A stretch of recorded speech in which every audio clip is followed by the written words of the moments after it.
الحمد لله وصلي وسلم على نبينا مصطفى محمد صلى الله عليه وسلم وعلى آله وصحبه أجمعين أما بعد أعوذ بالله من الشيطان الرجيم بسم الله الرحمن الرحيم സൂറ അന്നൂർ 43-ാമത്തെ വചനത്തിന്റെ വ്യാഖ്യാനം നോക്കൂ നിങ്ങൾ.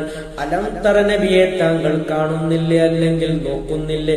അന്നല്ലാഹ നിശ്ചയം അല്ലാഹുവാണെന്ന് യുസിജി സഹാബൻ ആ മേഘങ്ങളെ അവൻ പതുക്കെ തെളിച്ചു കൊണ്ടുവരുന്നു. തുമ്മ പിന്നെ യുഅല്ലിഫു ബൈനഹു അതിന്റെ ഇടയിൽ അവൻ കൂട്ടിച്ചേർക്കുകയാണ്. തുമ്മ യജഅലുഹു പിന്നെ അവൻ അതിനെ ആക്കുന്നു റുകാമൻ അട്ടിയട്ടിയാക്കുന്നു എന്ന് പറഞ്ഞാൽ മഴ മേഘങ്ങളെ രൂപപ്പെടുത്തുന്ന ഒരു വിശദീകരണമാണ് അല്ലാഹു സുബ്ഹാനഹു വ തആല നൽകുന്നത്. മഴമേഘങ്ങളെ അട്ടിത്തെളിച്ചു കൊണ്ടുവന്ന് കൂട്ടിച്ചേർത്തുകൊണ്ട് അട്ടിയട്ടിയാക്കുകയാണ്. പിന്നെ എന്നിട്ട് നിങ്ങൾ ആ മഴയെ കാണുകയാണ്. യഖ്റുജു അത് പുറത്തു വരുന്നതായി മിൻ ഖലാലിഹി അതിന്റെ ഇടയിൽ കൂടി, ആ മഴമേഘങ്ങൾക്കടിയിൽ കൂടി മഴ പുറത്തു വരുന്നത് നിങ്ങൾ നഗ്നനേത്രങ്ങൾ കൊണ്ട് നിങ്ങൾ കാണുകയാണ്. അതാണ് അല്ലാഹു സുബ്ഹാനഹു വ തആല വിശദീകരിക്കുന്നത്. വയുനസ്സിലു മിനസ്സമായി ആകാശത്തു നിന്നും അവൻ ഇറക്കുകയാണ്.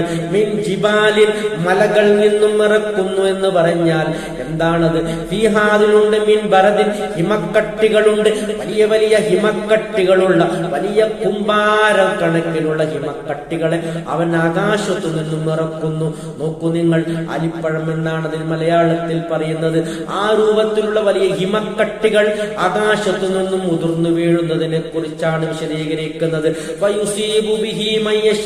അവൻ ഉദ്ദേശിക്കുന്നവർക്ക് അവൻ അത് ബാധിപ്പിക്കുന്നു. വയസിരിഫു അതിനെ അവൻ മാറ്റിക്കളയുന്നു, തിരിച്ചു കളയുന്നു. അവൻ ഉദ്ദേശിക്കുന്നവരെ തൊട്ട് അവൻ അത് തിരിച്ചുവിടുകയും ചെയ്യുന്നു എന്നാണ് അല്ലാഹു വിശദീകരിക്കുന്നത്.